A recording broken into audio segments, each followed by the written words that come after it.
ধৈর্যের ফল খুবই মিষ্টি, তাড়াহুড়োয় ধ্বংস হয় সৃষ্টি।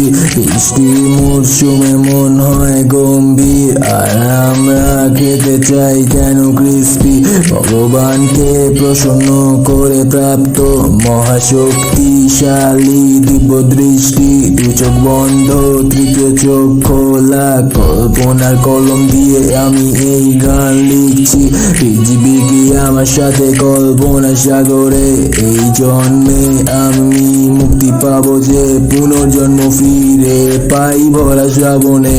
আমার আত্মা বলতে চাই কি আসলে